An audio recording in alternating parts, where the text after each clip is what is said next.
Goye biya kamal gwasime ka Nuer Online TV channel. Bana rache katin kona lat karodian. Men ban raitin gwasime la kui kur ran tuɔɔk jɔŋley state. Dio je kondi ala ngaje no kur che tuɔɔk na pan kaje. Bat pan ajen che raka longo. Kur che dit che rumana ngai kona. But tekon ke good news. Ano Kennedy kondi la dini SPLA IO. Dini kon. Ken ngay ken mandanen be ngay ken mandanen be telemela surprise kaka be ken yal be ke pin ki be ke year they are aware of that ngay ken no by any mean be kum kirim yadid bo be di ni Uganda be ka use so telemela surprise gwasame katin kon lat karodian abana kul right ka ta dan en charge coordinate ke je kum kirim yadid kan ta dan en shi kume SPLA IO sharan da lekeja Kume Moraika first by President Dr. Machar. Ngay kone. Ganetimo, titar kene chuong, kon ter kone chondan. Biakul ngajan one, duopa dan and cha, SPLA IO, charge them enjoy kejam dong, are cordiality. No, banalaron menyam, sure boom con. Do no nas, that they can kabang. Guasadan. Enter kan chondien mi chicken chondien chicken ter kan bang then chikuti ya loga. So here is the thing kume SPLA IO neka kor gwasedan mechi kor meje toga 2013 kondi alene sharan mat konwer shana mat chana ben gwaskel as a community ina be charan no baleli di then she kon guje no bana ta jiya ka charat ka kone bana jemen goch me che kon gutin kon guje no okay me cha kon kumat bongrech e kan dur jen bakel mi de diok de ko lara dur jen bakel do wan ko te ka tan wari met kel ka kirmi yadit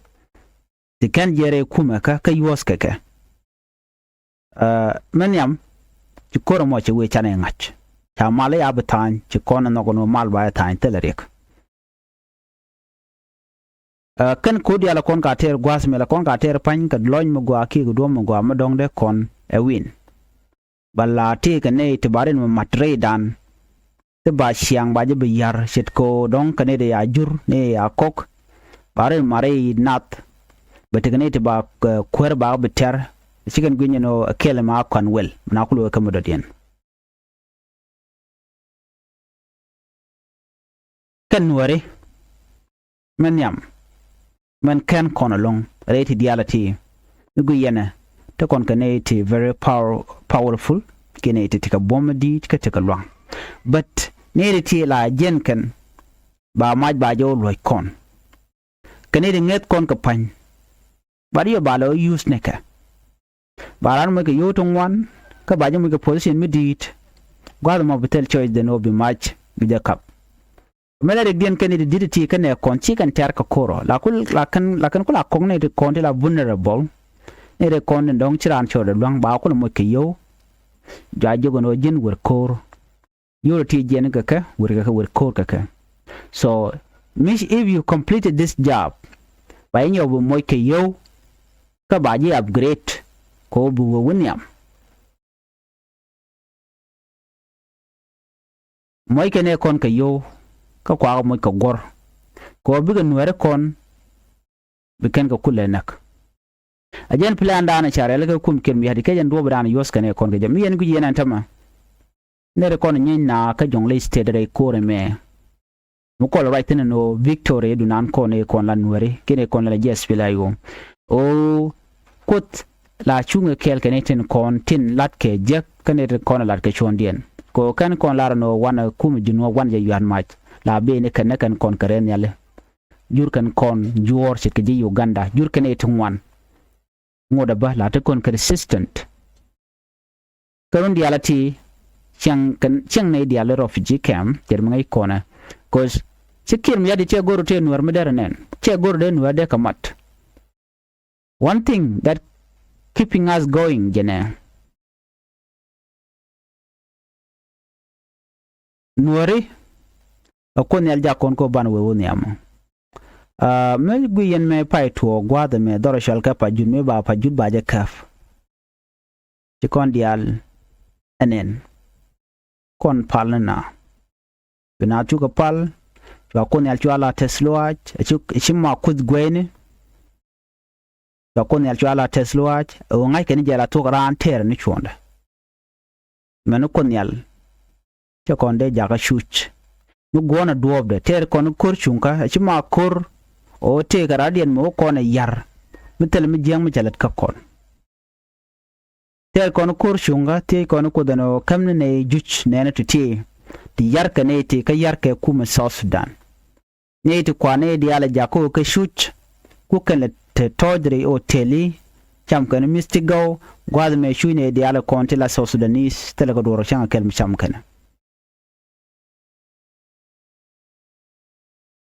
ka wich take a resource ni take a mineral liadatin damniatin kwich bo agriculture gwayelong mem kanane prioritizer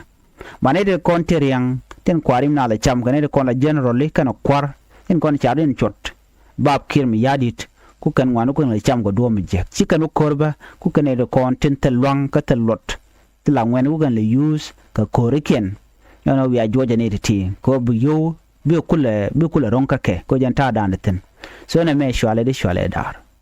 me lo kon jene ka kor pa jude dan kon were akan kon wo ka kor de me chana kun yal chana las niam me mo mugwa kot ko lang ni tla we nyat ka ton were kene kon en yar ka kon kus ko lang ni syang tel mugwa amlet kana ka kon jen shush kon ga jaga gwad me bar ne de la kon la ti ay mene ka gwich ne de la jenti wuka ka kum kim yadit me jeni wi ka background yen bi ga jiga no shikanete jiwal ke ji Conjuria ne te mo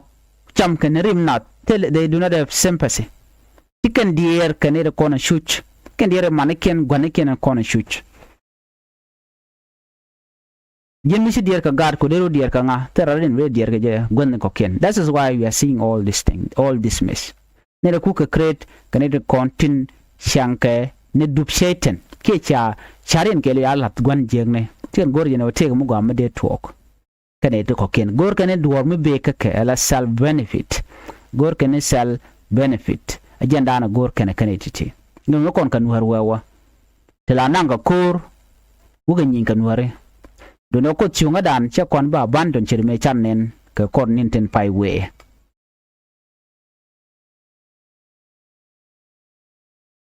chagwa ko chana kon yal chana ilaniam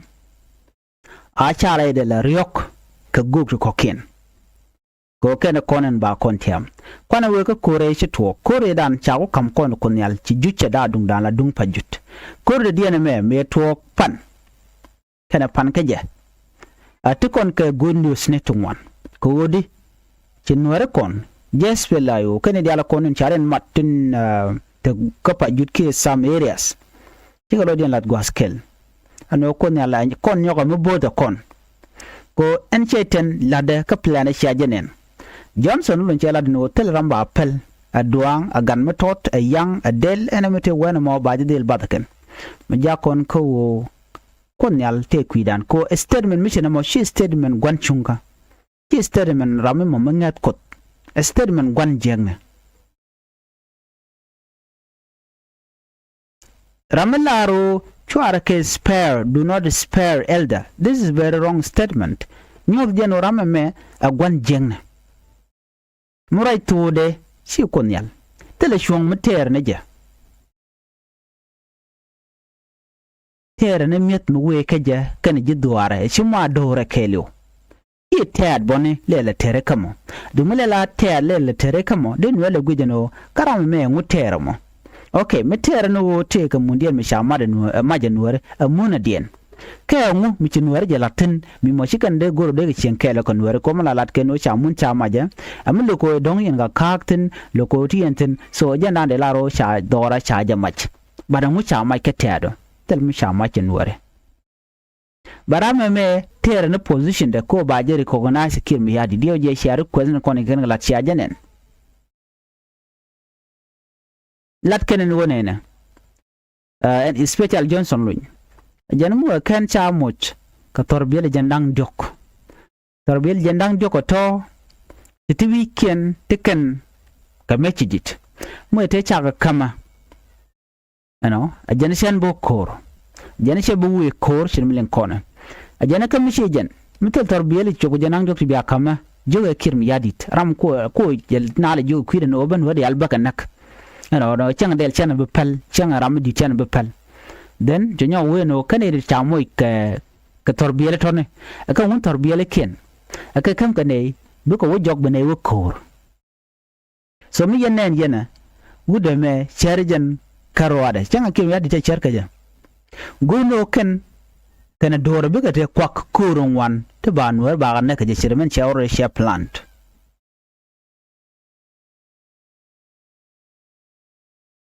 Johnson ulun awutet ke chen mangai kondiala jan che de fek minitam la tiya ko kum kirm yadi bo ko kum dar machar bala tiya ko kum dar machar bo ko kum kirm yadi like right now jano te ko kum kirm yadi chachu order ano jin werdak apanal werdak jɔŋley cha dora kelu che manana ngai kono la tiya dial la shelo community asul in general all their use chaga kap ka match naka jan pai dog edan pai dog pai ngwan pai di dio je kon diala nen nere ti chaga kap ka mai kan dial woga naka gwar we na dol diala kon la tet ne dul gora kan dial chaga nang ni ka kan dial already all of them ka ngi kan tam right corner lo ke de ni wut commercial ka me Johnson lo an obiga ne ken bikan ka gang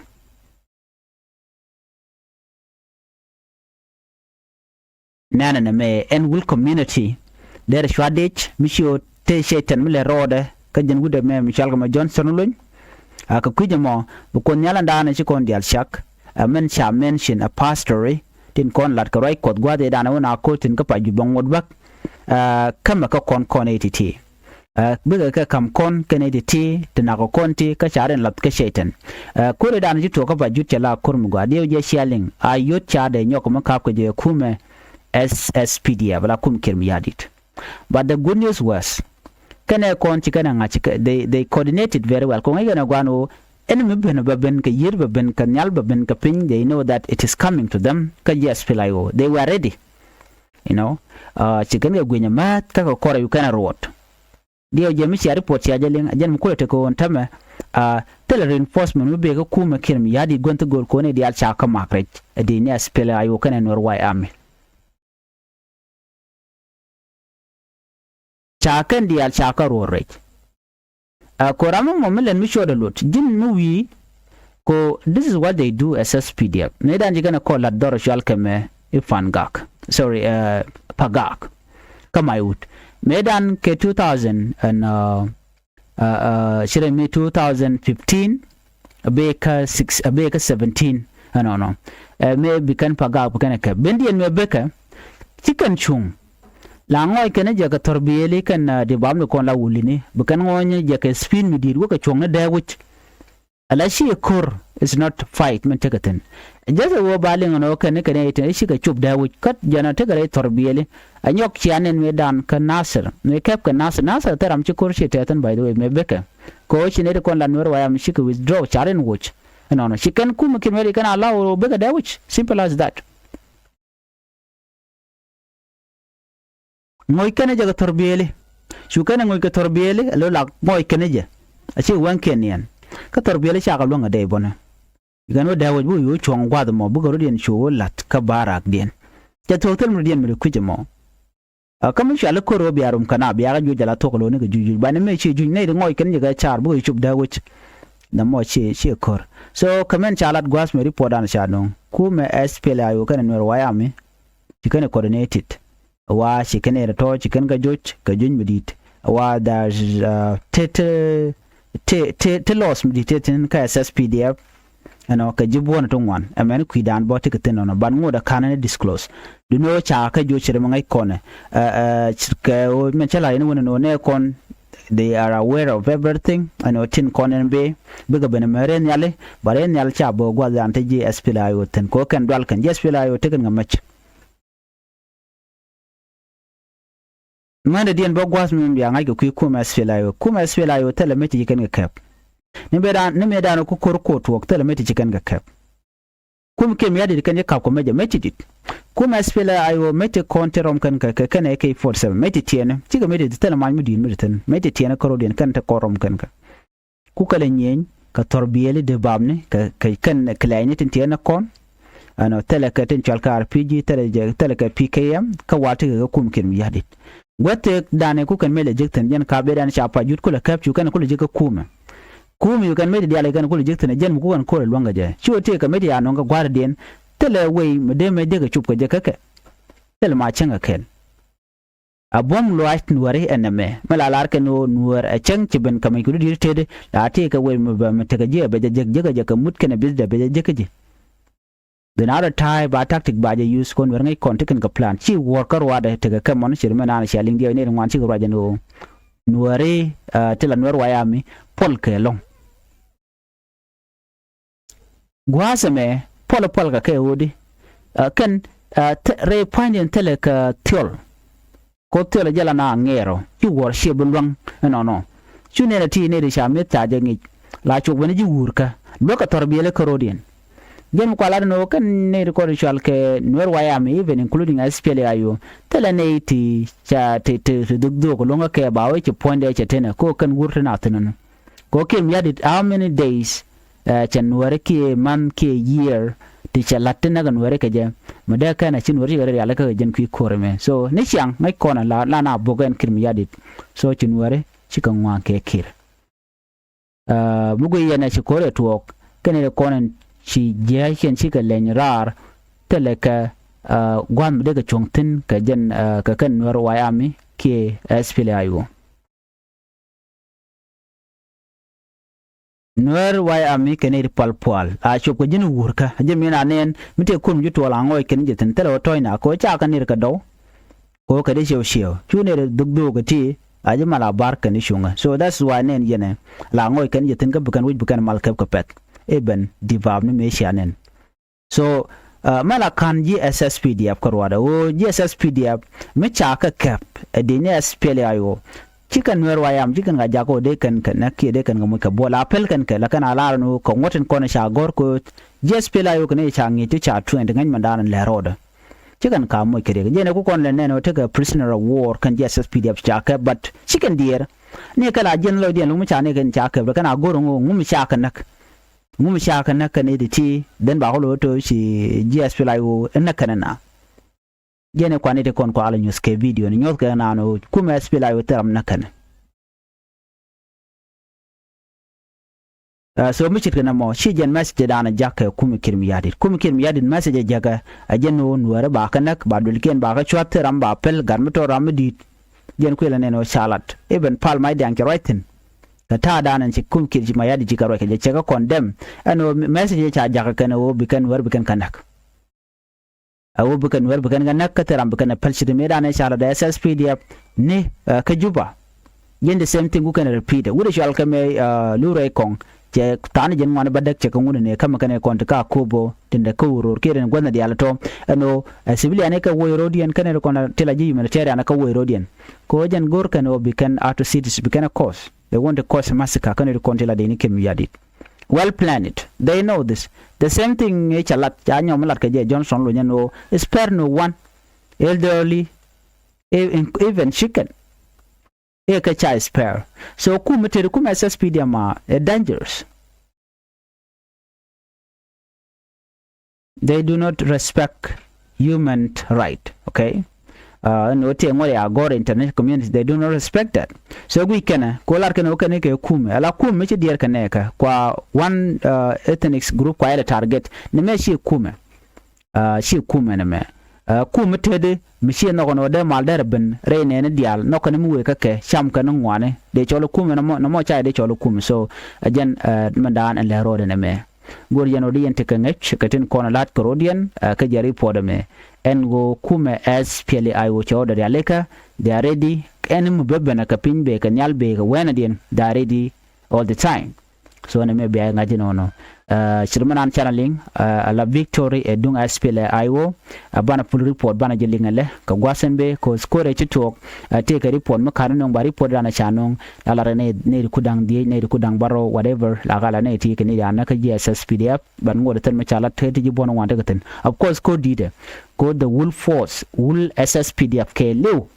ka bezne ken diala kan cha wol dor chal ka mo bor tit ke report chala do joy kana bor ne ko na GSS PDF tena wurka pan amati anka war ano kati SPLA IO tika korin a report da na cha jek but ngoda kan full detail kan na jek be no full detail yo ko gwasan beben ana bana jek ka report dian mi jiram jidit ka jan changan yam hoje kan wala TV channel gorno be subscribe ka bi notification bell bi jetwan luak na rodan men channel ko ken butin non ka report ne gorjeno biya ka biya dun baka ka cause kan goten kon bar report bana jek ten an biya tamal bye bye